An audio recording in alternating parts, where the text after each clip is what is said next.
April 28th, 2020, Guilderland Central School District Board of Education meeting. Would you all please silence your cell phones? And following the pledge, we will take a moment of silence to acknowledge the losses that our community is coping with during this difficult time. I pledge Pledge allegiance allegiance to the flag of the of the United States of of America, America, to the and republic to to the the republic republic for which for it which it stands, stands, one one nation, nation, under nation, God, under God, indivisible, indivisible, with with liberty liberty and and justice for all. justice for all. Okay. First on the agenda, we have public comment. Moment of silence. Oh, I'm sorry.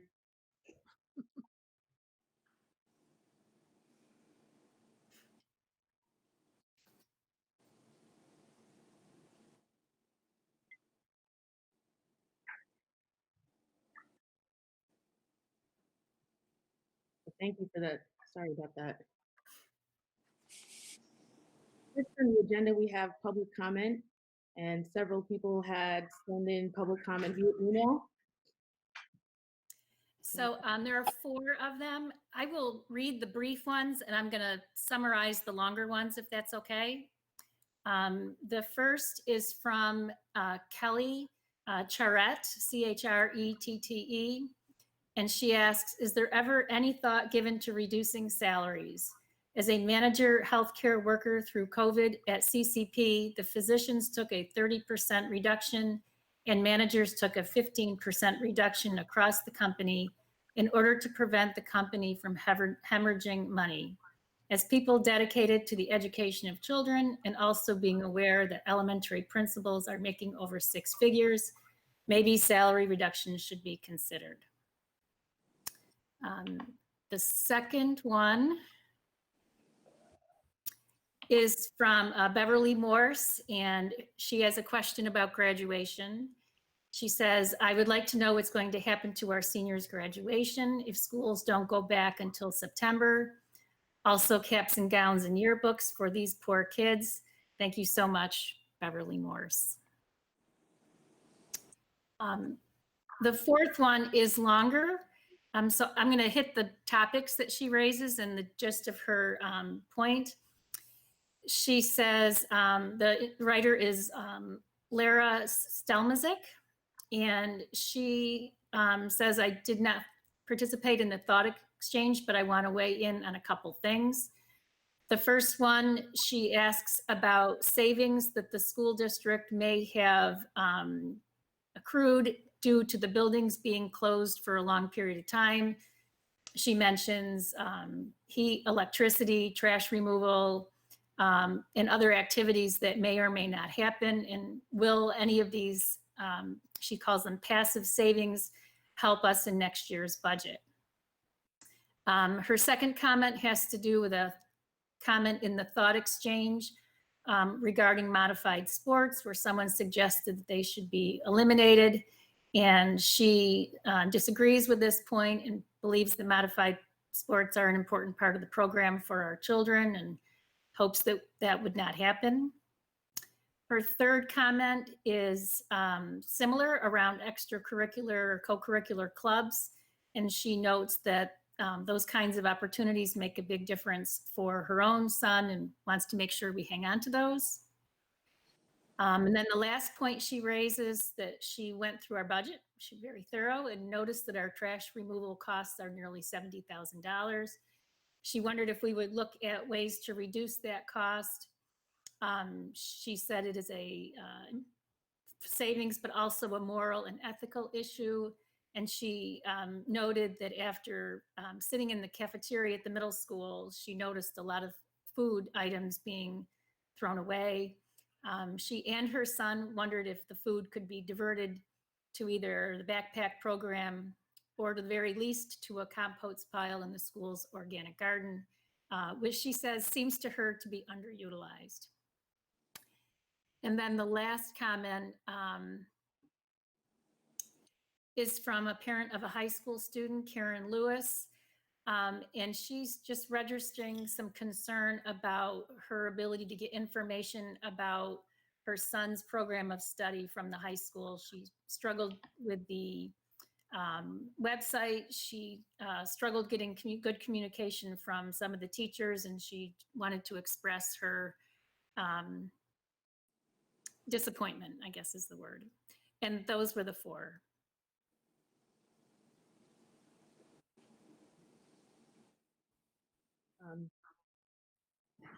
So because this is not live, we don't respond normally in person, but I think we can discuss some of those points that were emailed to us. And I think some of them will naturally come up in the budget presentation, which is conveniently next. So if that's all right with you guys, we'll go on to the budget presentation next.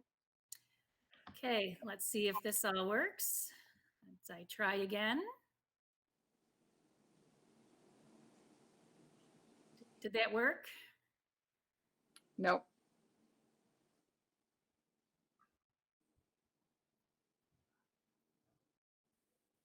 Think that should. Yep. Coming on.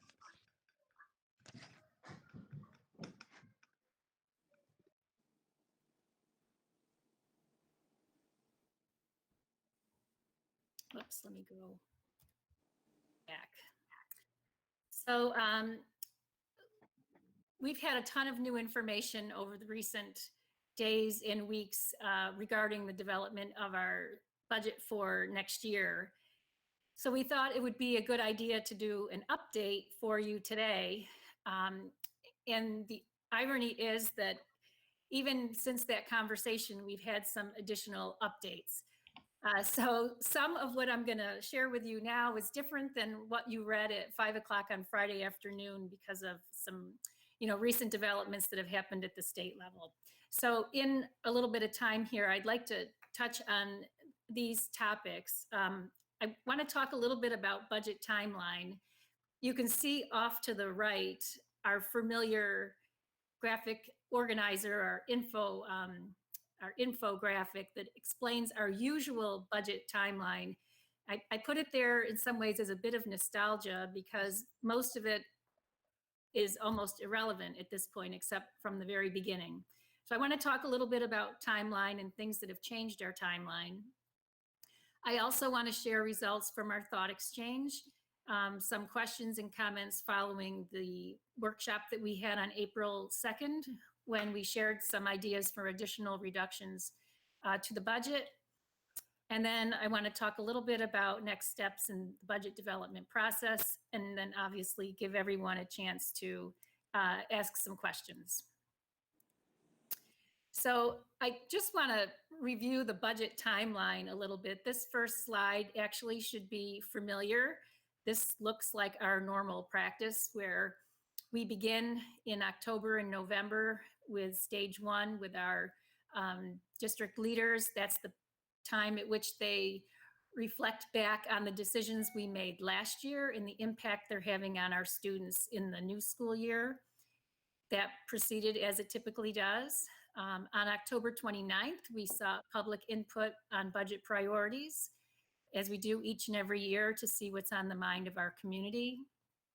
On December 10th, the board provided its input on budget priorities.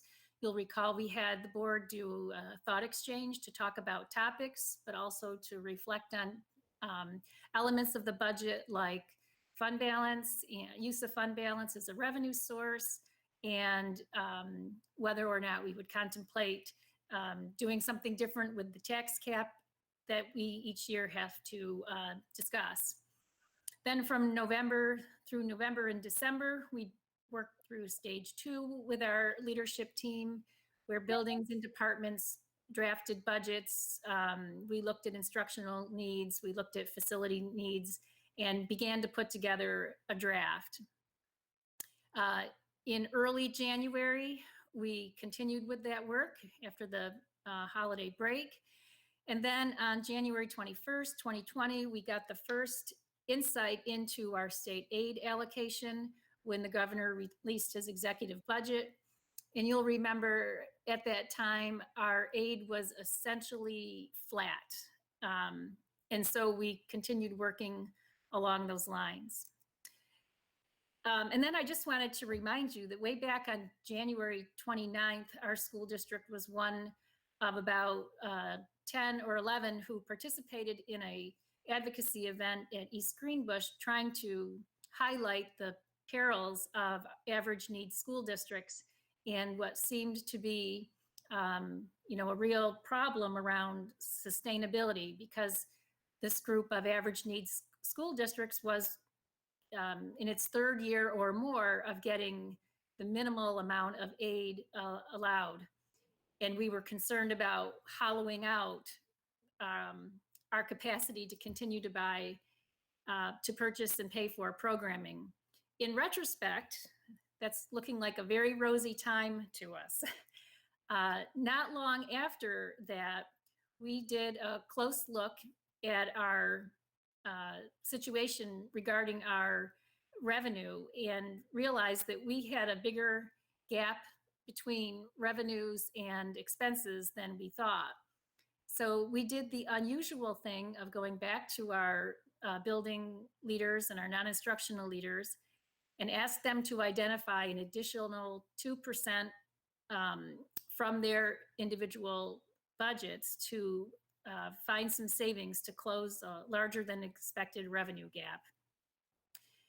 That's why it's in green. It's a departure from our normal process. We've never gone back that far along in the budget development process to ask for additional reductions.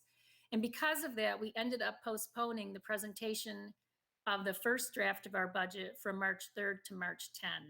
So it was on March 10 that we presented that first look at what 2020, 2021 could be. And then just 3 days later, our whole world really was turned upside down. It was Friday, March 13th, when we were notified that we had a confirmed case of COVID-19 in one of our buildings, and that the entire district needed to be closed. And as you know, shortly thereafter, the governor closed all schools in New York State. And here we are many, many weeks later, really in that same state of suspended animation when it comes to being open and being able to serve students as we typically do. March 1st came along and New York State did adopt a budget in the midst of the uncertainty of the coronavirus and the impact it would have on the state budget. That's when we learned about a new line in our aid, the pandemic adjustment that is meant to help keep school districts whole at this time. But all that being said and done, on April 1st, when we did the analysis of the state aid coming our way, we actually had less state aid on April 1st than we did back on January 21st. And that was just one day before we had planned our workshop on April 2nd. So it was with that in mind that we presented some additional reductions to help maintain some of our financial resources going forward, with the full anticipation that things might get much worse. So those proposals were shared, and then on the very next day, we launched our thought exchange. It was up until this past Friday at 5 o'clock. I'll talk a little bit more about what we learned and what we saw in that. And certainly the board can use it for its future deliberation on the budget. Then on Monday, the state released an updated financial plan that further complicates our entire process here. And I'll talk a little bit more about the specifics in that plan, but ultimately it forecasts a pretty dire prognosis for New York State's financial condition in the absence of any federal stimulus aid to help localities. So that was yesterday, and then here we are today talking more about this, and then projecting, so what happens starting tomorrow and through the point at which our new fiscal year begins. And I'm going to argue that we're going to, monitor what's happening. We're going to need to adjust. And we need to do some pretty strong advocacy for some federal assistance in order to work our way out of this. So just to kind of recap, because in case there's any confusion about what's coming. So the May 19th vote, which would have been for our propositions, our budget, our buses, and board election, has been postponed. And the date shared with us was no sooner than June 1st. And since that time, I think we've all heard numerous theories about when the vote might be, but we still don't know. But at the postponement of the May 19th vote, all other deadlines, the legal notices that we need to provide to the media, the submission of the property tax report card to the state, the submission of petitions for those of you who are running for your seats, all of those deadlines have been postponed. But the new vote date is to be determined, new deadlines are to be determined, and even the particulars of what the vote will look like is to be determined. There are many, many rumors and speculations floating about there, but we really don't have any answer as to what it's going to look like. So I want to just touch on some of the pieces of this updated state financial plan. So the Division of Budget did some estimates of general fund receipts for the upcoming year, 2020, 2021. And they are estimating the fall up by 13.3 billion. That's 14.1% from the plan they issued just a couple months ago. So it's a staggering number that is no longer to be earned within New York. And this revised plan includes $8.2 billion in what they call recurring reductions to aid in localities. That includes school districts and many other entities as well. But it is aid reductions that will recur. So could be once, could be multiple times, but it's going to be dependent upon available revenue. Again, all in the absence of additional federal aid. The plan goes on to state that it expects a total state spending decline by 7.3 billion over the previous year. And it notes that it's a decrease of 7.1%, which is the largest percent decline since the Great Depression. And the plan itself goes on to say that help from Washington, D.C. is needed. So the impact on school districts is still uncertain. We learned yesterday that the state will release a plan with specifics by mid-May. I've heard that by specifics, they mean amended aid runs, and by mid-May, likely about May 15th. So hence the next bullet, and I know you all received a letter from Anita Murphy, our BOCES district superintendent, talking about this next idea. The district should hold off adopting a budget until we have those aid projections in mid-May, so we actually know exactly what we're dealing with. And then districts should plan on a reduction in foundation aid, and it could occur in May around that 15th, or it could occur mid-year or both of those. So, you know, that is something that we definitely need to keep in mind. And then federal assistance is needed. You know, advocacy to our senators and congressional delegation is essential. Later on in this presentation, I share the contact information for our senators and Congressman Paul Tonko. I have a letter drafted on my desk, and I think we all probably need to be reaching out to communicate how dire the situation is. So I'm thinking, just for ease of technology, I just keep going and then take all the questions at the end, if that's okay. Sounds good. Okay. So we launched our thought exchange after the April 2nd meeting. And let me hit some of the highlights for you. And I'm actually hoping I can actually take you to the report and show you the live results. So let's keep our fingers crossed. Technology continues to cooperate. So this was the question that we posed in the thought exchange. What questions or comments do you have on the proposed budget for next year?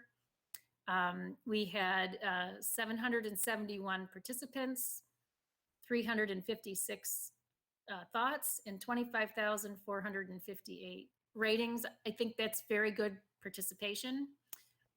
So I appreciate everyone who took the time to go in, and then those who went in multiple times to look at new thoughts. This is awesome.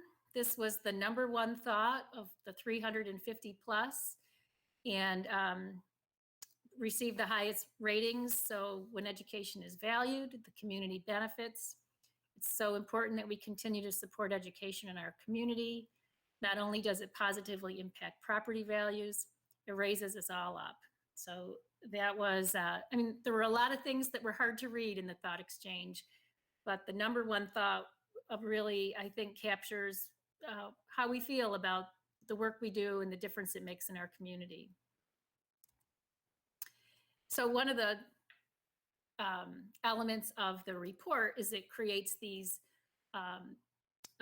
word designs that the words in there reflect the volume of times that each of the word comes up in the exchange. So this is just a graphic snapshot of the big ideas in the thought exchange.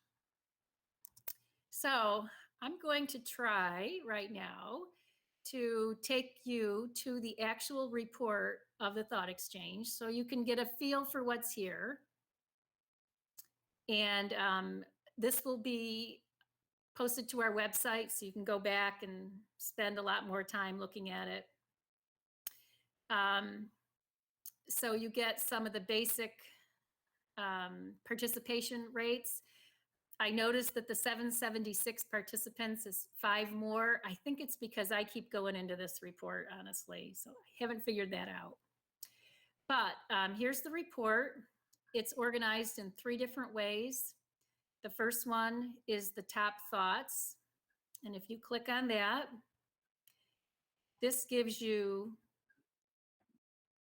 8 pages of all of the thoughts in all of the ratings. So you can go through and look at each and every one of them. I'm not going to do that now because there's quite a few. A second way to look at the report is under themes. And I'm going to do it in 2 ways. The first way I want to show you is these are themes based on total thoughts within each theme. So you can see that the most thoughts came around class size. If you click on that, you can see all 132 thoughts around that topic, and they are organized with the highest ratings to the lowest ratings. And so you can go ahead and take a look at that. I won't go through all of these, but I do want to share that, you know, Thought Exchange has an automatic theming tool. I ended up doing this theming because they had so many topics that got spread out too much. So this theming work is actually work that I did over the weekend. So let me go back and show you a different way of looking at it. You can also look at it by the volume of, or the level of rating of each of the topics. And again, they are organized. Here's one about retirement incentives. So you can click on it and see all the comments. All right, I want to go back here. Hold on, so I can show you one more. And then the last view, some people love this, some people don't, is it's called tiles. And again, these are by theme. And if you hover over any of them, here I'll hover over start time. You can get information about them, see the total thoughts, and so on. All right, so what I'd like to do now is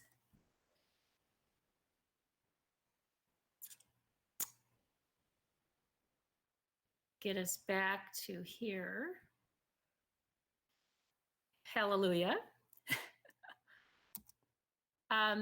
And I just pulled up, here are some of the kind of big questions that I saw recurring across the thought exchange that I'm certain we'll need to talk about, but why are there no savings associated with leadership positions? What savings are being realized as a result of the district being closed? When will school start times be announced? Will the proposed changes in the budget affect the co-teaching model? And why are only some elementary schools experiencing class section reductions?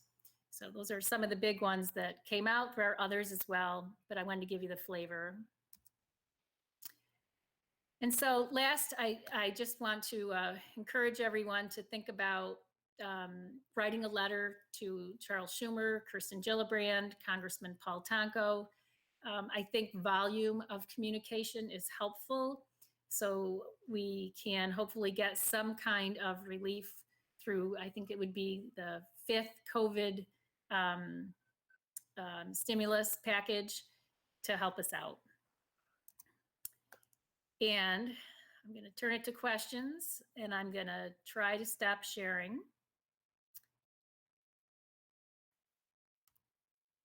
Does anybody have questions? Marie, I have a question. Why would we not add President Trump in his address, seeing that I'm sure he'd have great input into the next stimulus package? We can absolutely do that. I'm not sure why I didn't think of that. But we can add him on and encourage people to write letters across the board. I had a question, Marie. Sure. Do you think it would be better to have a letter from the board, one letter from all of us versus individual letters? You know what? Volume matters. So you're almost better with the same letter again and again. I mean, you can have the same letter just signed with 7 people, because they do look at how big the stacks are in this particular case. Okay. Also, I've heard, Marie, that handwritten letters get more attention than computer. So if you put whatever you're thinking into your own words and handwrite it, even if it's short, it tends to gather more attention. I guess it's another aspect of being more personal. I do think that's true. I would be happy to put together some talking points, so you can take them and do what you will with them to write your own letter, either, longhand or on a computer, however you're most comfortable. But basically it's pointing out that we're in the state is in difficult time because of this crisis, and it's going to trickle down into the schools, and it could last a long time, at a time when our students, I think, are going to need us more than ever, coming back after, a lengthy period of time of being isolated, having a very different way of learning happening. So I think there's a lot of reasons why we need to make sure we can help our kids next year.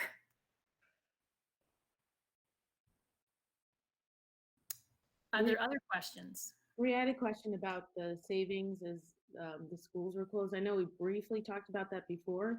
Is it significant enough to make any, if it can help with any of the reductions that we're having?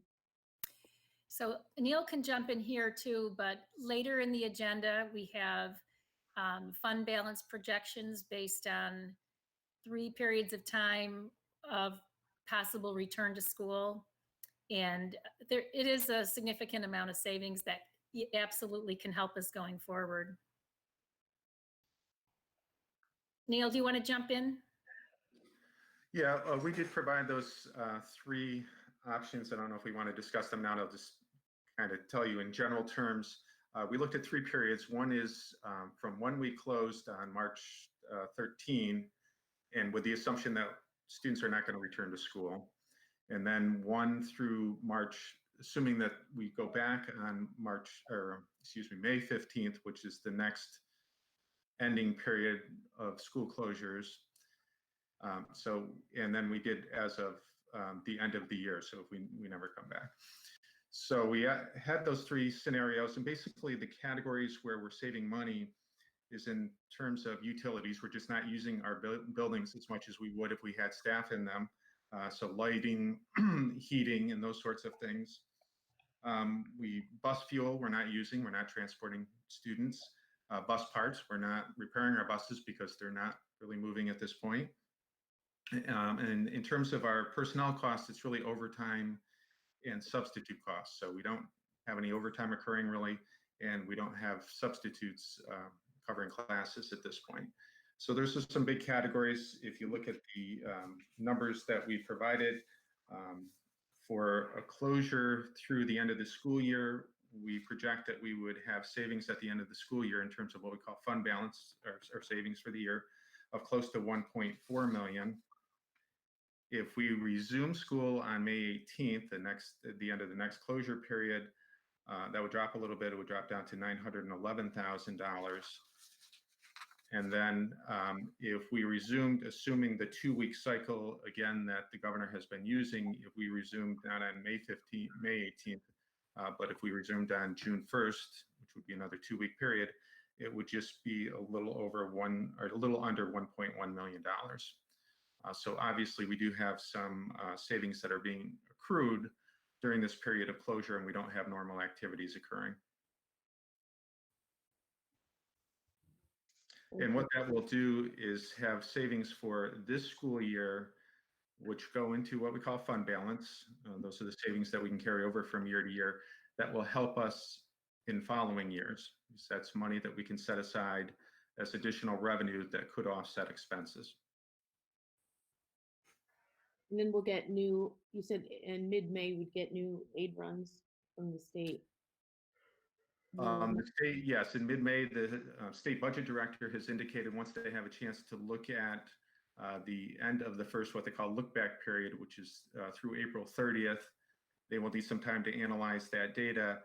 And what's been said to us most recently is by the middle of May, we should know the impact of the states looking at their own finances and what that might mean in terms of aid reductions to school districts and other localities. Thanks, Neil. Other questions? I have 2 questions. The first, Marie, could you just remind us all about how dependent Guilderland is on state aid and how serious it is that state aid might be cut potentially mid-year? So we get a little less than a quarter of our revenue from state aid. So we absolutely need it. We're not as dependent as some of our neighbors, but we're not as independent as some others around the state. It's a significant revenue source for us. So having, we've heard all kinds of numbers bandied around, 10%, 20%, 50% of our foundation aid would devastate the school district. So it's very important. Okay, and then my second question relates to Appendix D of the draft budget, which is per pupil allocations. And my question is just, how do we come to those numbers? Are they set by the state or by the board or by the administration? Ben, those are numbers that the school district utilizes. Well, for the most part, they're numbers that we have developed over time within this district. And they have been adjusted over time as well as costs for materials, equipment, and supplies technology, for example, have increased. There are a few of them that align with state reimbursements. So computer softwares and aidable categories on a per pupil basis. So we target our computer software per pupil allocation. We align that with our state reimbursement. We do that with library materials and supplies. That's another category. So there's several of them that align with the reimbursement rates from the state. And then there's a number of other ones that we have designated within the district as being appropriate for pupil allocations to meet our needs. Even though we're aligning with state aid, there's nothing that says we can't change those, right? Correct. And in some cases, we have gone beyond those. So again, to meet student needs, there's a maximum cap on reimbursements for some of those categories. So it is a starting point. In some cases, it's been adequate. In other cases where it hasn't, we have supplemented that as well. Thank you.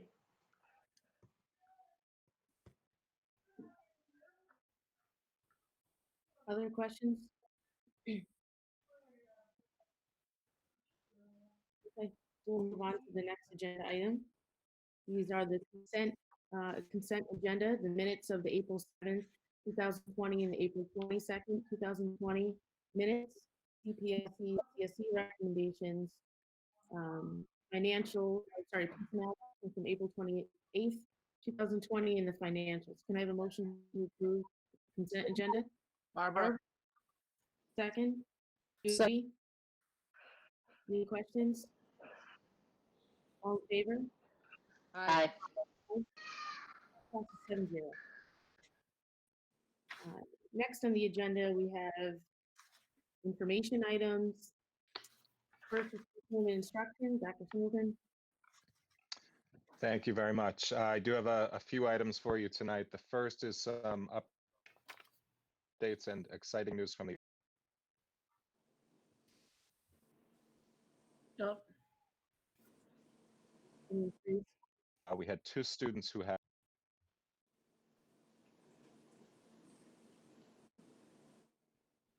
Damien, I think you froze on us. Give you a minute. play at the Opelka Gallery. Great news. Tracy Way of grade 12 has been awarded one of the most prestigious art awards that a high school student can earn. She is a national silver medalist for her painting Bubbles of Reality. She was a regional gold key medalist, and the award ceremony is held at Carnegie Hall, but unfortunately due to space, it's only for national gold medalists who are invited. So congratulations to both Tracy and Carrie. Damien, could you repeat Carrie's because we lost you there? Carrie, sure. Carrie is an 11th grade student, and she has been awarded the Juror's Choice for her drawing titled Daily Routines in the 21st Annual High School Juried Art Exhibition. The work is on display at the Opelka Gallery at the Sage College, and there will be a virtual reception with the date to be determined. And it's Carrie Yamaguchi, right? Yes. Just so she gets the acknowledgement. Thank you. Sorry, I broke up there. Okay, my second, again, some additional good news from students. We want to extend congratulations to the Guilderland High School Math League. They placed first in Albany and Schenectady counties again for 2020 with a total cumulative score of 127. Ian Zhang with 26 out of 30 was also a top scoring student in the state. And the students who participated in the Math League are Nair Ahmed, Ram Bhagat, Magana Bhupati, Eric Cow, Amy Chen, Joanna Chen, Sam Chen, Michael Cheng, Ian Cotton, Victor Dai, Winston Dong, Ansh Garg, Brian Guo, Kathleen Guo, Daniel Kagan, Pratham Kar, Karthik Khatri, Jeffrey Lee, Jia Cheng Liang, Elizabeth Liu, John Matthew, Tianli Ku, Carson Rittner, Samuel Webster, Grace Wei, Emma Wendt, Michael Wong, Xinyi Wu, Zuha Wu, Kerry Yamaguchi, Andrew Yang, Melody Yu, and Ian Zhang. So a great accomplishment by the Math League students. And my final item is just a recognition of a group of teachers and leaders who have done a tremendous amount of work, not just within Guilderland, but also across the region. And during this extended school closure, teachers and leaders have been engaged in numerous collaborations within Guilderland and again throughout the region. Several weeks ago, Capital Region BOCES launched a regional project to bring districts together to design prioritized curriculum, resources, lessons, etc. Guilderland educators quickly jumped in to support this effort, and the product of their work is an essential education website that was produced by Capital Region BOCES, and the link is there for your review. This launched on April 6th, and it serves as a guiding resource for all of the schools and teachers in the Capital Region. And we want to thank the following Guilderland teachers and leaders for their contributions to this ambitious project. And they are Chris Giganti, Julie Higgins, Maria Jasinski, Tara McConaughey, Mark Rudolph, Andy Ryan, Kate Tymason, Rachel Anderson, Shauna Caroselli, Alex Finzel, and Jared Foro. And we thank them for their time. It's been challenging enough to plan for their own instruction, but to contribute to such an ambitious project has really been a great gift and a great contribution. So thank you to all of them. Thank you, Damien. You're Next. welcome. School business, Neil? Thank you. I have one item this evening, and it's the district's health insurance committee recommendation for the 2021 school year. As you all know, the district-wide health insurance committee consists of representatives from all of the district's bargaining units, and Lynn and I sit on that, as well as the district's representatives. And we met during this last school year to review health insurance plan benefit designs and identify any opportunities for cost savings. And just as a reminder, last year we made a significant change, the health insurance committee did, to our plans. We moved to what was called the model plan, which was being endorsed by the Capital Area School Health Insurance Consortium, which our district belongs to. And the two significant changes as part of the model plan design really centered around the Blue Shield medical plan and the Express Scripts drug plan. So with a common plan design, individual school districts will not be subsidizing the claims experience of other districts due to varying benefit levels. So basically all the schools within this model plan design will have the same benefit levels, and we won't have this subsidization of cost occurring among school districts. The second benefit to that is the carrier will only have one plan benefit design for all members, and that leads to efficiency and savings in plan administration. So also in conjunction with that, with the shift to the model plan here in our district and other district, there were increases to several copays. We also eliminated some copays for preventative services. The consensus of the insurance committee was to move to the model plan at the start of this school year, July 1st, 2019, with the goal of helping to control future premium rate increases for both the district and employees. And not only did we do that, there is a decrease in premium rates for those plans for next year. So the really significant changes that were adopted for this coming school year because of the major change that we made for this school year. So the only real changes are some copay changes for Blue Shield, which reduced a telemedicine copay from $25 to $10, and the addition of a telemedicine benefit for CDPHP with a $10 copay.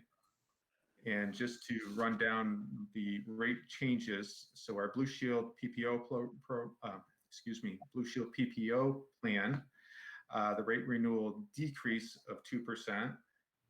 Blue Shield point of service plan also had a rate renewal decrease of 2%. On our CDPHP plan, that was an increase in premiums of 9.5%. For our MVP plan, the rate renewal increase was 4.8%. And for our Medicare Advantage plans, our Blue Shield PPO was an increase of 0.5%. Our out of area plan for Blue Shield was a reduction of 0.6%. On CDPHP, our PPO plan was a reduction of 7%, and the HMO plan was a reduction of 6.9%. In terms of our prescription drug plans, for Express Scripts, which is a self-insured plan, rate renewal decrease of 0.9%. And Canna RX, which is our mail order prescription drug program, there was no change. It was 0%. And I can take any questions that anybody might have on those plans.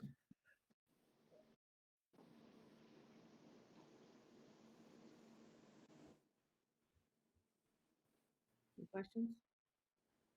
All right, thank you, Neil. Next, superintendent information, Dr. Wiley.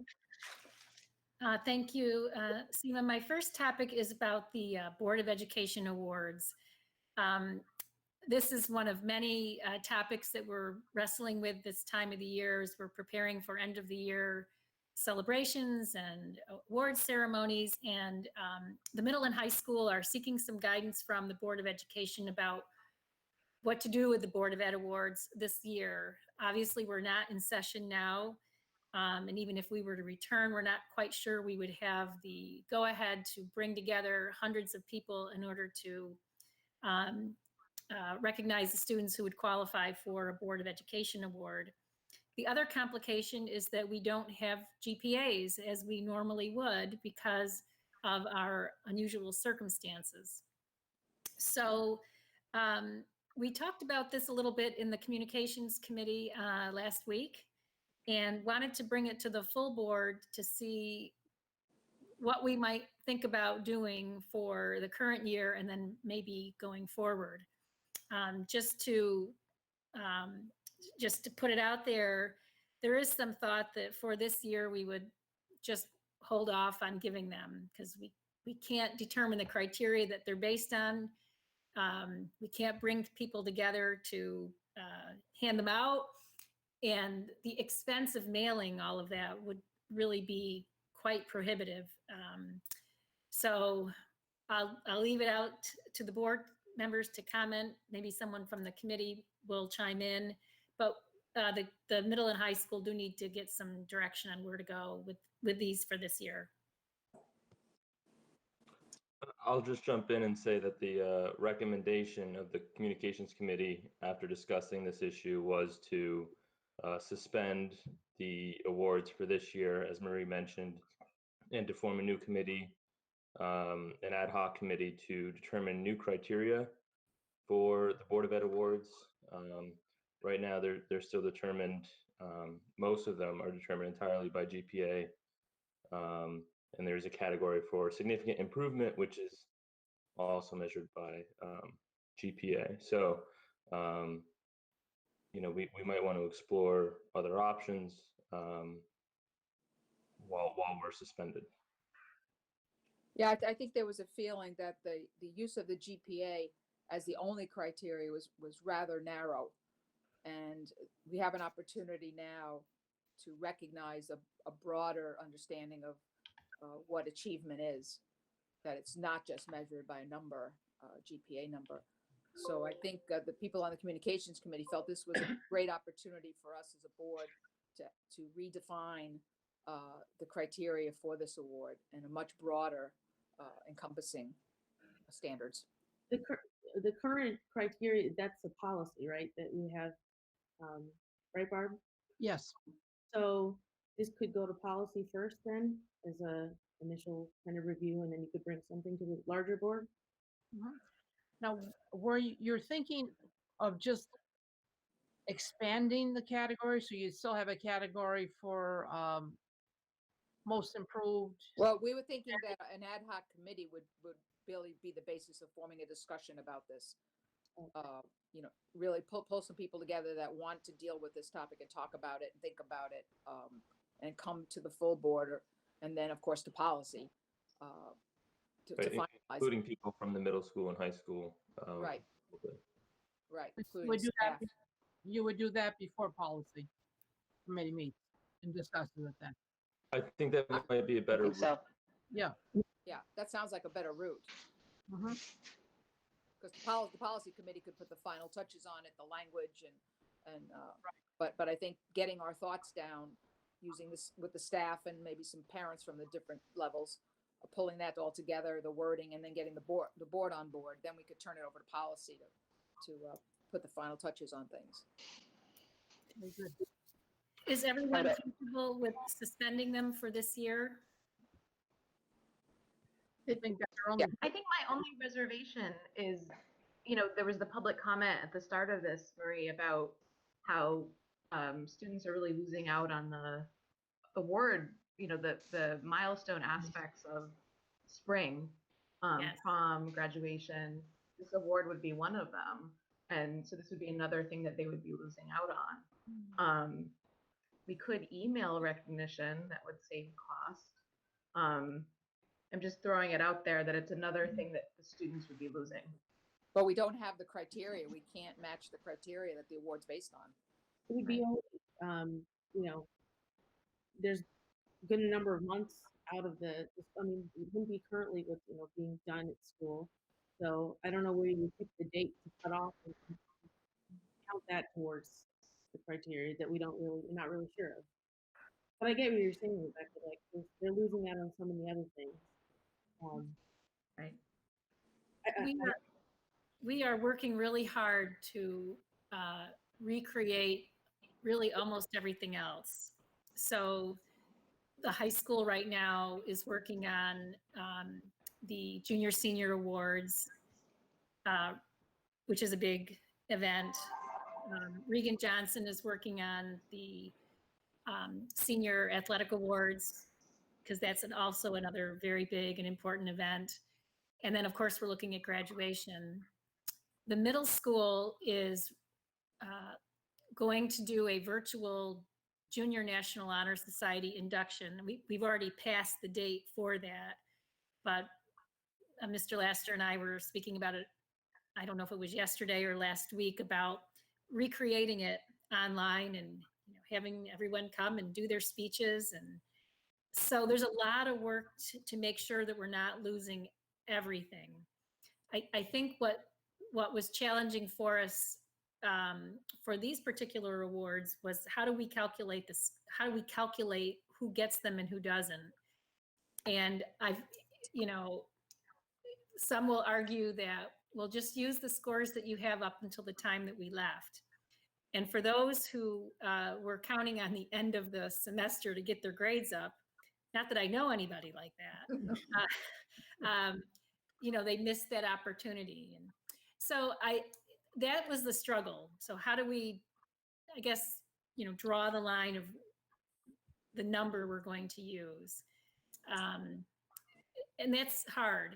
It's just, we're just in this awkward place of, we haven't even completely resolved how we're going to wrap up grades for the year. We're in the middle of that conversation around fourth quarter.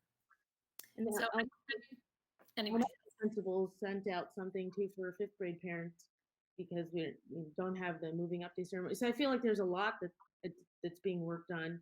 And if we had to prioritize, I would say those are bigger priorities, I think, in my opinion, than these that we're thinking about changing the criteria for anyways.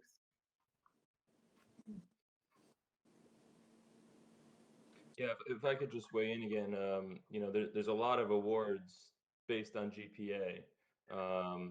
And, especially if we were to not print and mail actual certificates, if we were just to send an email, okay, well, here's a reminder that your GPA is X, right?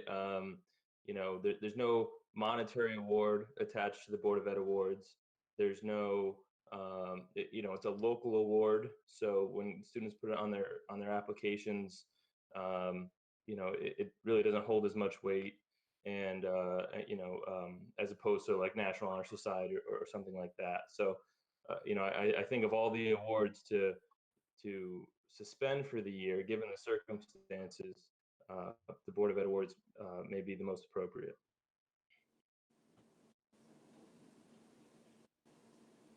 And Marie, have there been any decisions about graduation? well, we still have our reservation at CEFCU Arena.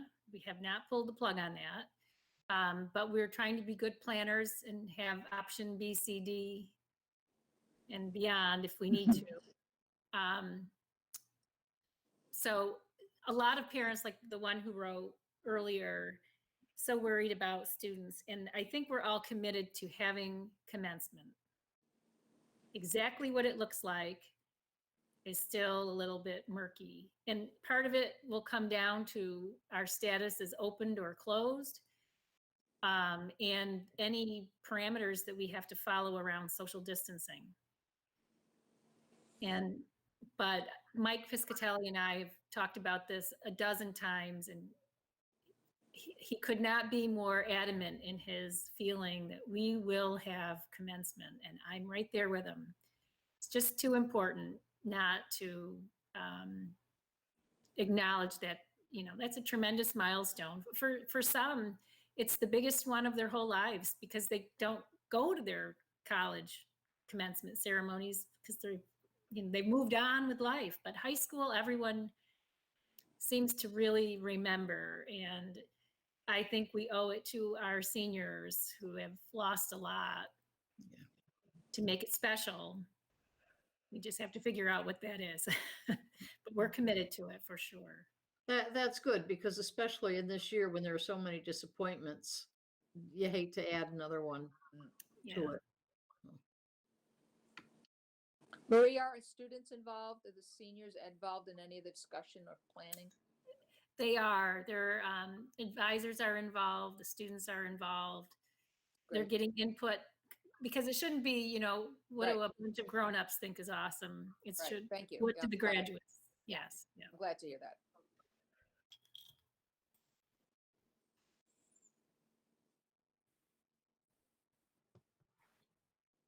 So do we have a consensus on suspending the awards for this year? I know we got derailed a little bit. Definitely. I'm good with that. I'm okay with that. Yes. Yeah. All right, thanks.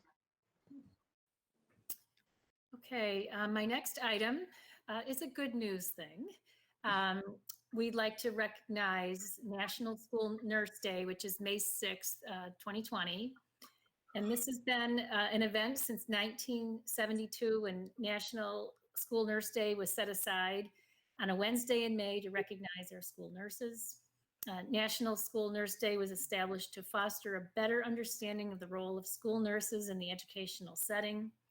This year's theme is aptly school nurses supporting students in time of crisis. Huh. Our school nurses have always led the way to support the health and well-being of students. And now more than ever, we have become accustomed to a new normal in health and safety precautions. And we appreciate their tireless commitment in making sure our students are healthy, safe, ready to learn. They do an amazing, selfless job every single day. And we couldn't be more appreciative of the work that they do. Amen.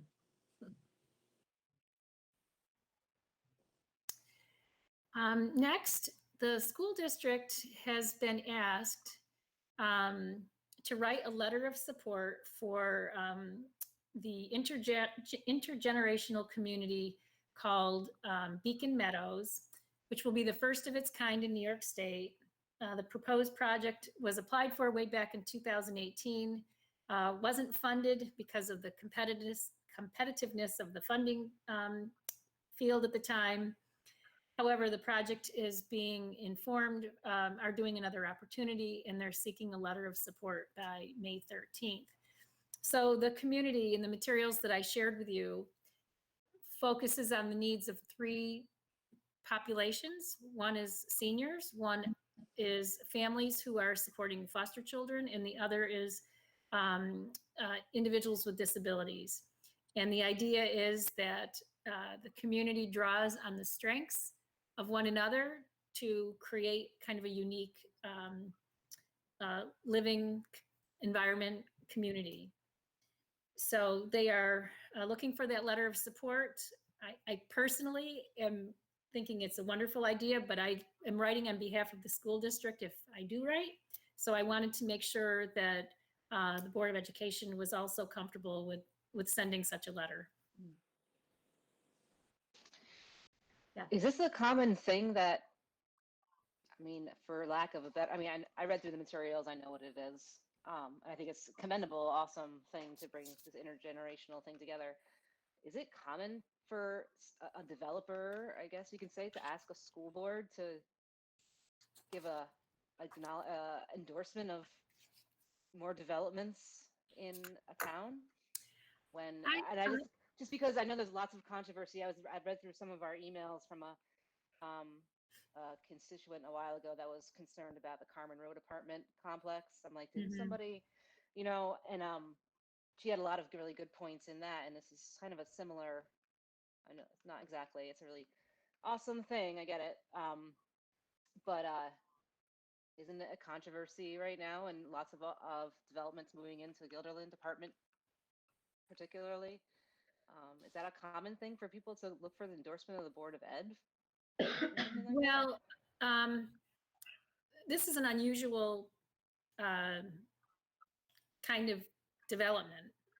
So I think the reason they're asking us has to do with the fact that there would be some number of children, and I don't believe it would be a huge number of children who would attend our schools as a result. I think there's five units that would be multiple bedrooms, so suitable for children. So I don't think, I mean, given the number of units, I think we have plenty of capacity because of course these children are going to be spread over elementary, middle, high.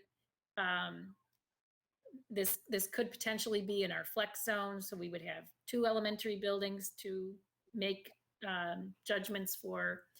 So I think that asking for a letter of support in a program that's grant funded is not particularly unusual from a school district. We sometimes get the town wanting the board to weigh in if a developer wants some kind of a tax, like a pilot, or this community is not asking for that kind of a thing. So it's a different kind of ask. It's really for funders to see, do you have community support for this? I think they're asking also the library and other entities in the town as well.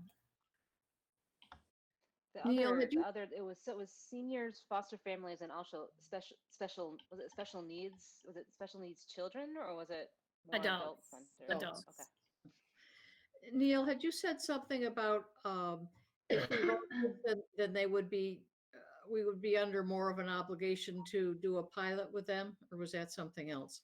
No, that was something else. Okay, This is what Marie basically described. It's a New York State grant that they're looking for a letter of support for. okay. And it wouldn't affect I mean, would it have an impact on taxes in any way? I know that it's not developed land right now. Or don't we know? It would presumably add to the tax base. Okay, thank you. And it's just a letter of support. It's not like a letter of commitment from us. It's just Right. support as they apply to the funding source. Do we have any kind of relationship with, I don't mind doing it. I don't mind saying yes, but do we know anything about Beacon Communities? I just don't know if I want to, write something with their name on it if we don't know anything about what is this, an LLC? Neil and I met with representatives from them. It must have been back in 2018, the first time they were interested in doing this.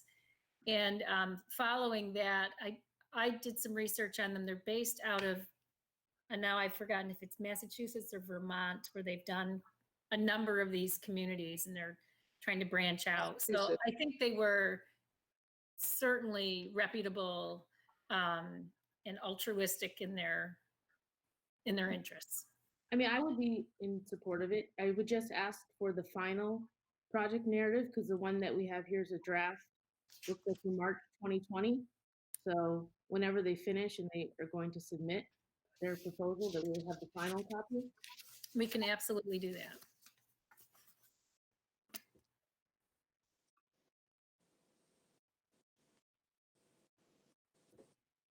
Thank you.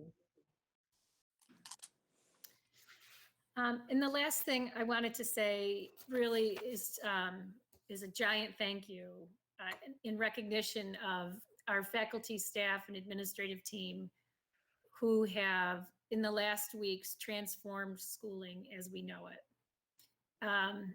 On March 13th, our world turned upside down in an abrupt and shocking kind of way, and our buildings had to be emptied and stay that way. And from that really abyss, we have recreated school for children K to 12. And the feedback that I've been getting from families, first of all, boy, this is hard. And I will put a check mark next to my name as mom in that regard. So it is hard, but the other feedback I'm getting is that our teachers are sending very high quality work that's engaging, that kids are working hard, that it's different, but it's good. And there's a ton of follow up if students aren't turning in their work or if they fall off the radar a little bit. And I just can't imagine what it's like to recreate those learning experiences that happen in a classroom on a computer screen for all of our children all of the time. So I just want to recognize and thank our instructional team, all of them, for just stepping up and really doing a great job. And I have to thank our parents too for their patience, for their commitment, for doing the best they can. You know, we all know that this is not perfect and this is not the same, but I really feel like our community has stepped up to do the best it can in a really tough time. I wouldn't expect anything less from Guilderland, but I didn't want this period to go by without, again, recognizing what tremendous professionals we have and what a great community we have and wonderful parents. So thank you to all of those people who are helping us get through this long, difficult journey from which we will learn much and we will be better. But while you're in it, it's not so much fun. And that's all I have for my report today. Thanks, Dr. Wells. Next on the agenda, we have board president information. Letter A, the NYSBA reference dates is the resolution kit attached. There's a timeline on here with proposing resolutions. I don't know if the timeline's changed, but I think if it changes, we'll probably hear from NYSBA. And so I'll let you review that. And then next, we have policies to review, A through F. And I know there was a few of them that were going to be reviewed by Damien, Natalia, and Jeff to see if we suspend the rules and vote on them tonight. So I don't know, were they reviewed, Marie, fully? Yes, they were. Jeff gave them his approval, and Natalia and Damien had reviewed them prior to the meeting of the policy committee. So those letters B through F? that we're doing? It's actually nope, you're B through B. F, yes. B through F. Although A had no changes, so if we wanted to include that. You guys, the policy committee reviewed A and there were no changes. Yeah. Correct. Okay, No changes. then I propose that we suspend the rules and vote on A through F. I'd second it. Yeah. Barb, second. Okay. What's the same as motion? I think we have So- to vote on, yeah, we have to vote on the Vote on suspension that. first Okay, all in favor? of Aye. suspending. Suspending the rules? Yep, aye. Aye. Passes 7-0. Now we need a motion to pass policies A through F. So moved. Gloria, second. Kelly? Hey, Seema, this might just be my computer, but I can't open up D. Is D, D? can anybody open up D?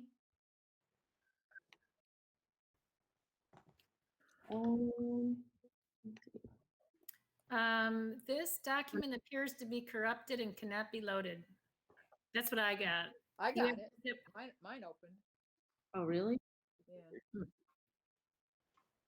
I have the corrupted version. Oh, no, I got R. I got E open. Sorry.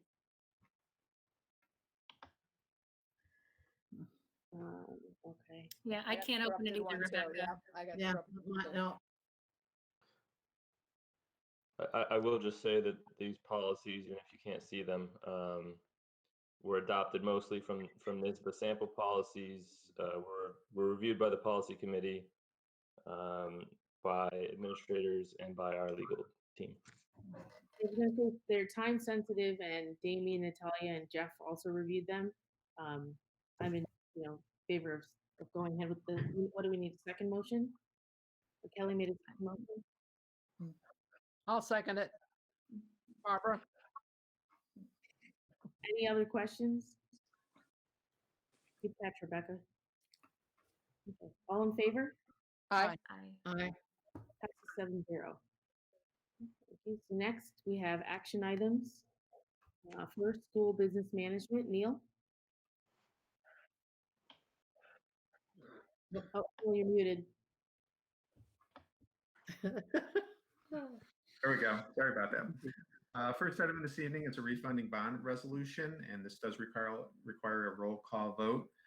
But just to give you the background, I was recently contacted by the district's fiscal advisor who informed me that the district has an opportunity to refinance another debt issue and generate budgetary savings. The bonds to be refinanced were originally issued in 2003. In 2012, due to low interest rates at that time, those bonds were refinanced, and now with historically low interest rates again, the district's financial advisor is advising us to refinance the remaining outstanding debt. The refunding analysis that's been done so far estimates the savings of about $253,000 over the remaining 12-year life of the bond. So that's savings of about $21,000 a year. And finally, as we do this analysis for the refinancing, we'll get quotes for sale. And if the savings will not be realized by refunding the bonds due to current market conditions, the district's under no obligation to go forward with the refunding. So this is a win situation. We can explore this.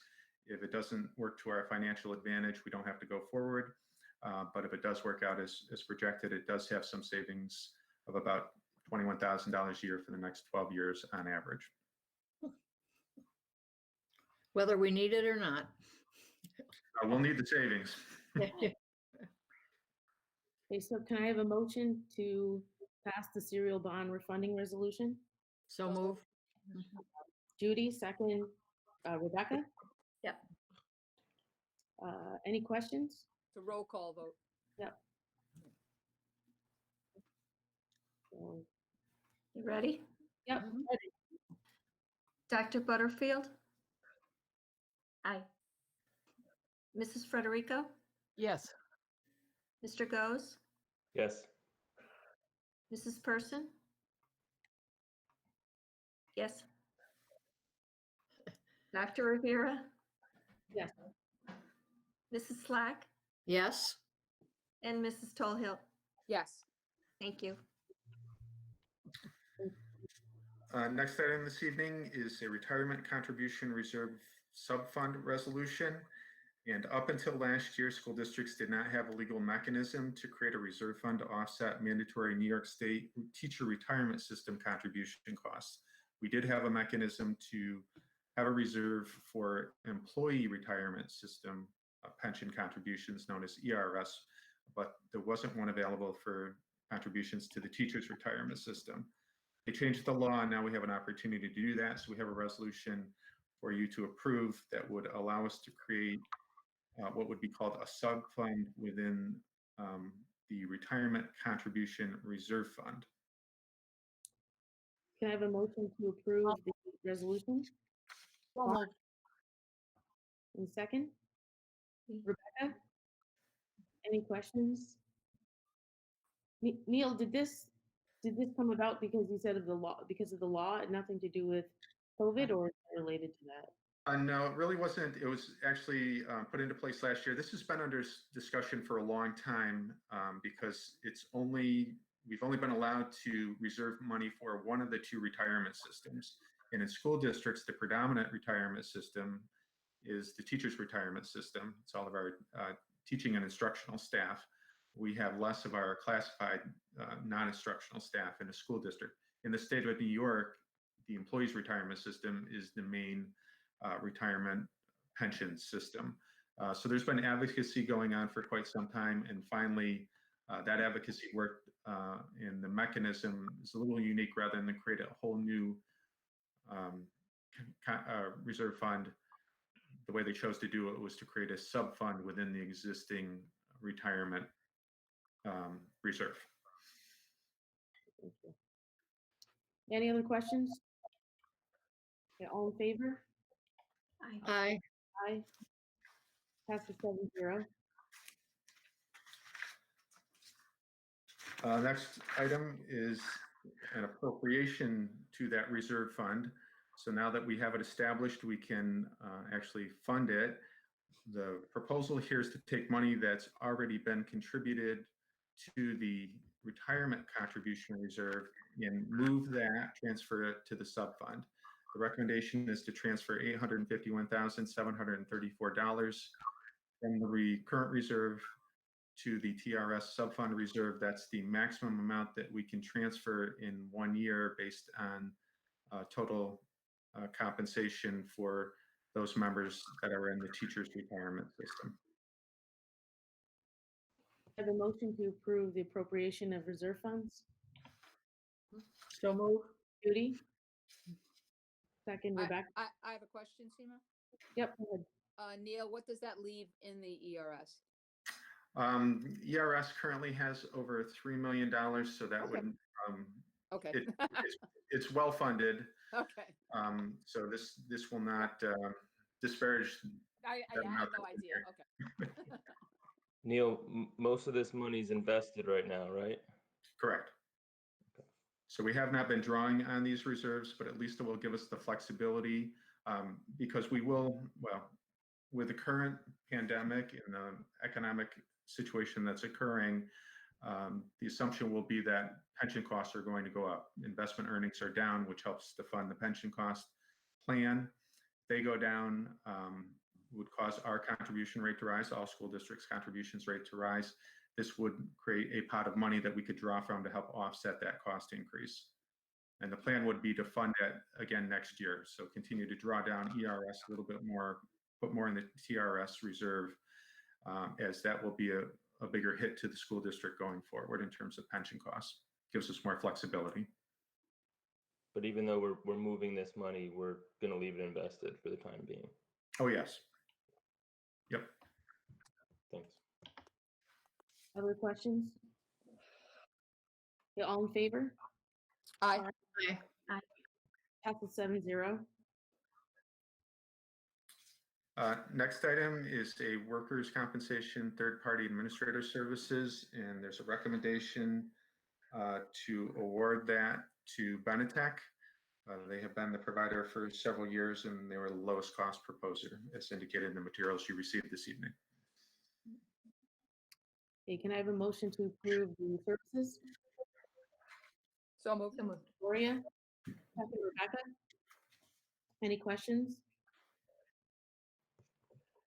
All in favor? Aye. Aye. Passes 7-0. The next item is another proposal for administrative services. This is for Medicaid third-party billing services, and the recommendation is to award that to Management Advisory Group for a 3-year period.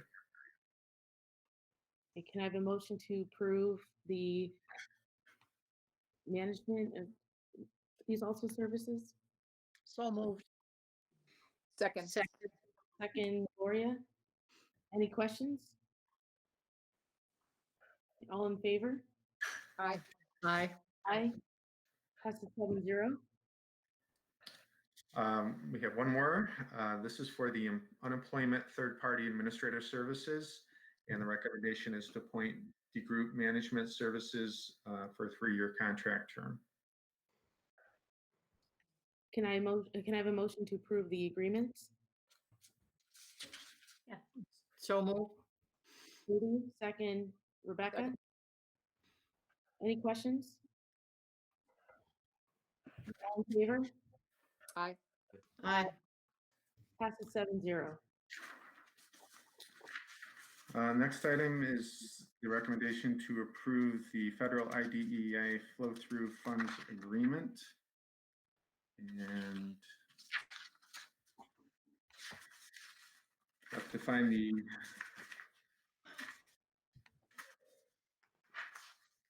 who that is with. Whispering Pines Preschool. Can I have a motion to approve the agreement?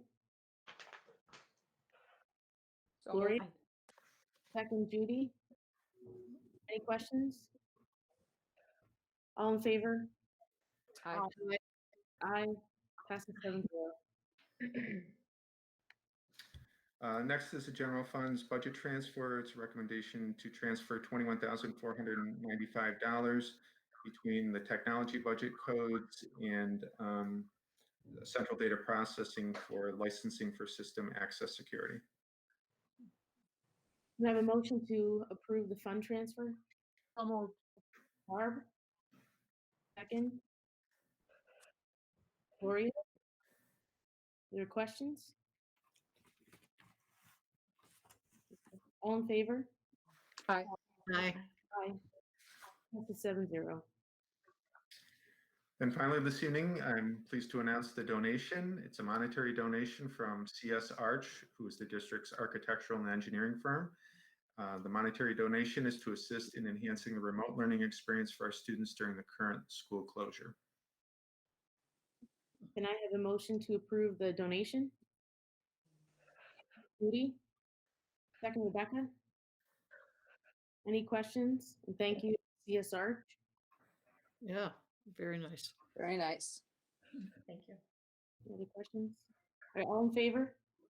Aye. Aye. Aye. Passes 7-0. Thank you, Neil. Next, we have board committee reports. Let's start with audit. Thank you, Seema. We met twice since our last board meeting. We reviewed the claims auditor reports that we approved earlier this evening. We also went through the internal audit reports done by Questar BOCES. They do them every year. We went through their general report. We went through their 2 special area reports for this year, which were selected by the audit committee last semester. And those were focused on payroll and purchasing. And we also reviewed the management response to those reports. We've actually had the reports for a while, so many of the issues identified have already been begun to be addressed by the administration. So. Thank you, Ben. Next, we'll go to business practices. Okay, we had a meeting. One of the things we talked about was a different solar field, not the one that we are part of, but there are 3 projects coming up in the town of Guilderland, which will have some impact. And maybe Neil, you could tell us a little bit more about those if we need to know anything. Okay, this really applies to what we call. Oops. Right, I get used to flipping back and forth with the microphone here. This really applies to community solar systems. So we're a solar installer would like to come into a town, for example, and set up a community solar system. The school district is one of the affected entities in that process under New York state law. So they would reach out to us and notify us that they intended to build a community solar farm. And we have the right as the school district to negotiate with them, if we so desire, in the form of a payment in lieu of taxes agreement, a pilot agreement, and negotiate the terms of that. They can't exceed the value, the taxable value of the property.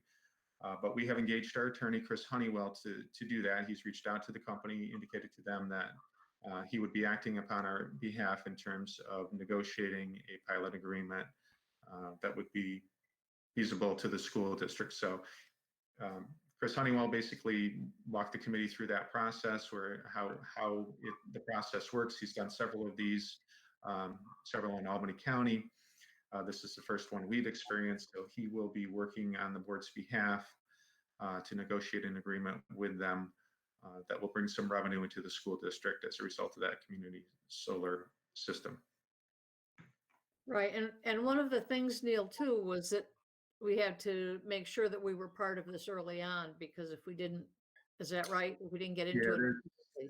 Yes, there's a 60-day notification. So basically the solar company writes a letter indicating that they would like to build a community solar farm within the boundaries of the school district. If we do not respond within 60 days, then they can go ahead and we would not get any money for that.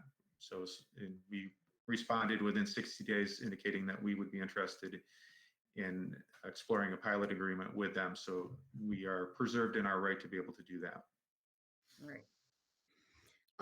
Okay, so that was the first. We also talked about the capital project, which would be scheduled for May of next year. And as you know, we have many people coming and speaking about the turf field. And if we were going to do the turf field, Cliff felt strongly that we should also at the same time do some of the most important projects that he had to take out of the last referendum. And the total value is $8 million. The concern that Cliff has immediately is that if we decide that we would like to do this, he needs to put in $25,000 into the budget so that we can get CSRs involved in paying for their services. And if we decide that we aren't going to do it, then it would that would save money. Or if we decide we're not going to do the turf aspect of it, which takes up most of the money needed for the planning from CSR, that would lower what he is asking for. And so we need some guidance about what the board thinks about this.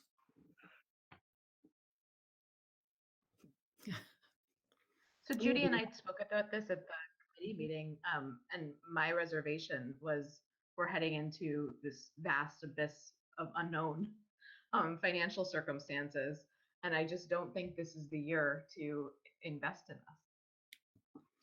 I agree. I didn't even know that it was still a discussion in business practices. So I don't see how with all the uncertainty, I mean, it would be nice in normal times, but it's not normal times anymore. Mhm. Yeah, as I say, the main issue right now is having the money in the budget. And since we're already hearing about drastic terms in the budget, it doesn't seem like it's a good investment at this point.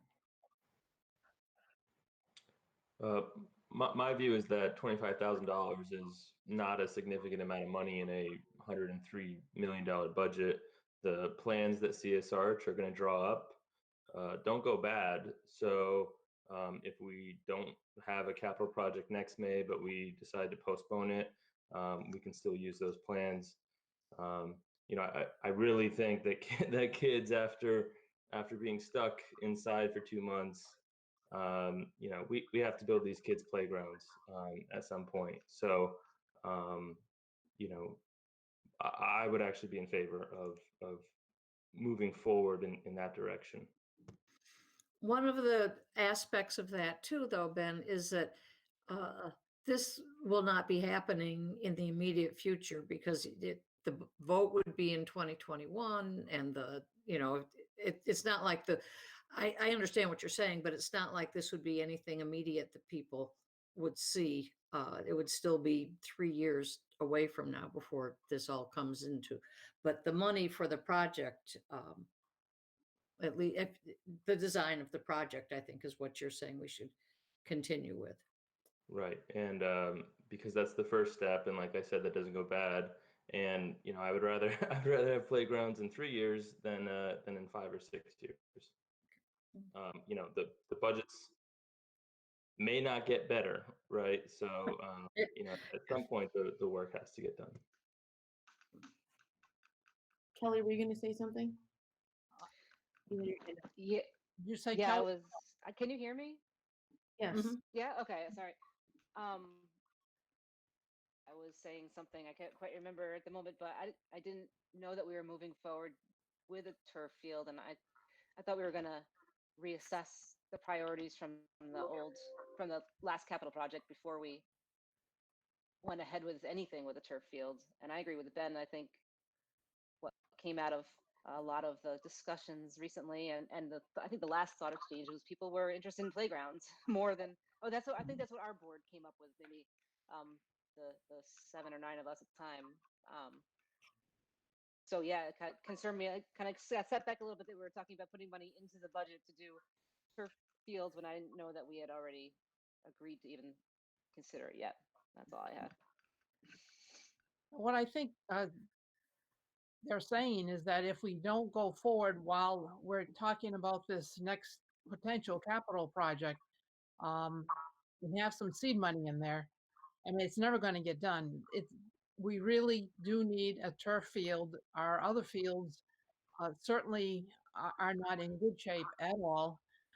We've done very, very little in the way of providing fields, both for, softball, soccer, lacrosse, for many, many years now. And Regan, I'm sure, can correct me on that. But if we don't start planning for the future, it's never going to happen. And as I said, there are safety issues involved. There are issues involved with practicing. We're spending money for all these fields that we have to rent. Um, and this would just sort of be seed money. If nothing happens with it, you certainly can move uh, something from that budget over to another need, a repair or whatever. I think if Neil can correct me on that. So I think, if we could do it and be farsighted for the future, I would like to see it. Are they grouped together though? Is it the turf field and the playgrounds? Like, would this be together, or we can't separate those two? Well, they don't need to be. I don't know. Go ahead, Neil. Yeah, I mean, it was a list of items that, with the discussion around the turf field, that discussion led to, well, if we're going to consider turf field, maybe we should go back and look at some of the other priority needs that were cut out of the capital project, from the failed capital project to the one that we're doing now. So the idea or the conversation at the committee level is, should we consider not only turf, but other items as well? And if so, to try to encapsulate that. So Cliff had included in the budget so far $25,000 for professional fees, architectural engineering, to develop the plans. And if the board were to decide to go forward, and we're not making that decision tonight, we would be able to have the money, have the plans, the design already done, and we could tie it into the last work of the current capital project and create some savings, because we'll have contractors on site and we'll be doing work right there. So it would just be added work that we could add on in that final year. So the real question comes down to, what does the board want to see in the 2021 budget? We have the 25,000 in now.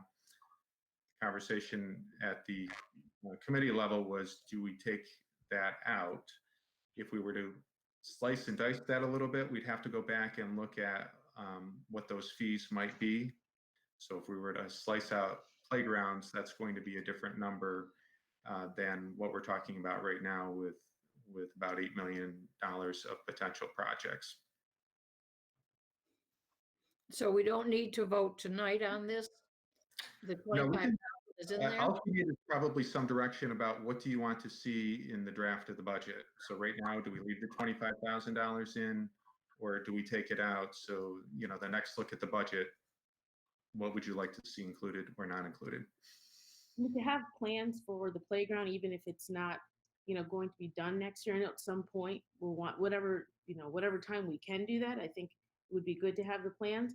The turf field, I feel like that was already kind of questionable before all of this. And like Kelly mentioned, we wanted to go back to the things that did not pass and see if there were other items that were priority over the turf field. I don't know. I don't feel comfortable going forward with plans for the turf field. I just think there's so much uncertainty that there might be other things that we'll have to spend money on. I'm just thinking like technology. I don't know how long these kids will be out of school. I don't know. I think 6 weeks ago we were in school. What's that? And if we're just talking about playgrounds, there's very little architectural or engineering work involved in just doing playgrounds. The main thrust of the 25,000 though is for the turf field because of all the engineering and things that would be involved with that. Could we have Reagan comment on the track and the condition of the track and the football field and the fields, and, share from on the ground observations, the safety issues that are beginning to come forward. These are areas that the kids use, hundreds and hundreds of them use. And if Reagan could at least comment on current conditions. Right now, the track is scheduled for the third year in the current referendum. Um, so we're seeing normal wear from the last time it was redone. That's why we need to get it done, in the third year of the project. The football field is, with the exception of two, I don't know, maybe 4 or 5 lacrosse games that will get played on there in the spring, is a football field. People tackle each other on that field, and it's not our smoothest field, but it's a safe grass surface field. Um, but again, we don't play any soccer matches on that field. We play on Snyder, and with the exception of a few lacrosse games in the spring, it's a football field. But you're right, Barbara. We do have hundreds of kids that play on those surfaces, with our track teams being over 300 combined with our girls and boys. But yes, that's true. Now, the lacrosse fields, the muddiness, the kids having to practice many of, well, the majority in some years of their practices, on asphalt. That bothers me. Well, as you remember, that field was at one time, before it was built, was on a swamp. And so when we do get a decent amount of rain in the springtime, there are contests that have to be postponed early in the spring because of the condition of that field, where we play on a JV field, or we'll move off site or go to the away school. So yeah, that's true. But before this whole discussion wasn't, or before COVID happened, I remember talking about getting, when the turf field is used and has to be replaced, there's a lot of cost, right, with removing it and then obviously replacing it. I just felt like even before all of this, there was a lot of uncertainty in terms of, is this something worth investing in?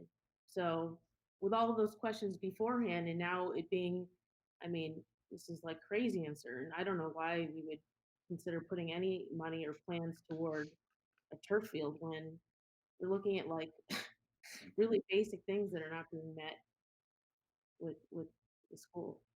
I think it's a really bad look right now to be we're in the middle of this crisis, and Seema mentioned technology, and we don't know what school's going to look like in September.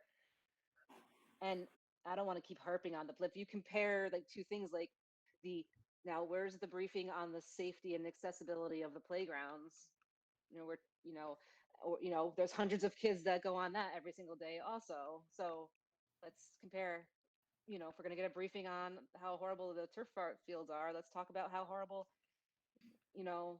pine bushes or whatever it is. But because that seemed to be the priority. But even at that, we have no idea if we're even opening in September for kids to play on schools. We don't know if preseason's going to happen. We don't know anything.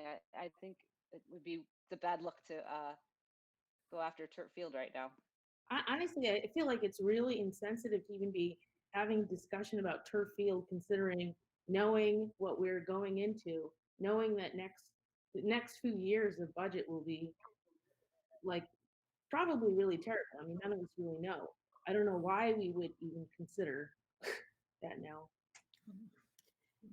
At the committee level, we talked a little bit about those aspects of the current capital project that got deferred. So not the turf, but there was, I don't know, maybe $4,000, $4 million worth of more infrastructure kind of work that, we had to defer to a later point. So part of the question is, could there be any interest in doing that work tied on to the third year of our current capital project? Because otherwise it's going to be deferred for a long time. We won't be done with this project till 2022. We'll go a year or more with no project, and then we'll start developing the next. So it could be 26, 27 before we're addressing some of these infrastructure needs that got deferred from the current project. So is there any wisdom in looking at that for May of 2021, along with playgrounds. And, you know, we don't have to decide whether or not that happens in May of 2021.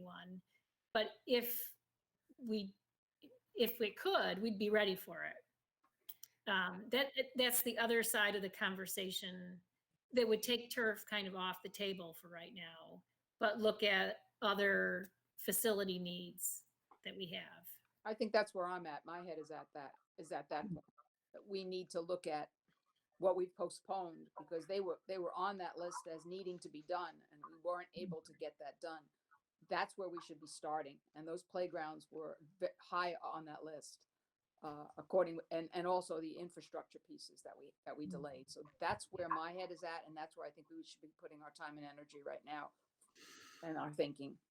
I'm in agreement. There were things in there that were basic things, if I remember, like fixing things, facilities or buildings that I'm not really sure how we could ignore. Yep. To me, it's not an option. Things I like agree. boilers and cabinets and locker replacement, the sidewalks at Guilderland Elementary. Exactly. So I think, and I, please correct me, Neil or Marie, but the main idea is that, and I don't think we have to decide tonight since we don't have the budget total, but what Cliff was looking at was putting in 25,000 for the services, which would include the turf field, or 15 or I think 10 without the turf field. Is that correct? Yes. Okay. So it sounds like we should come back with some numbers if we were just to do infrastructure kinds of things and perhaps the playground. What would we need to put in the 2021 budget to do that work? To get that done, yes. Yeah. Right. I just mentioned the playground because it was just on the forefront of I think we should pick off the safety and security and the heat and hot water.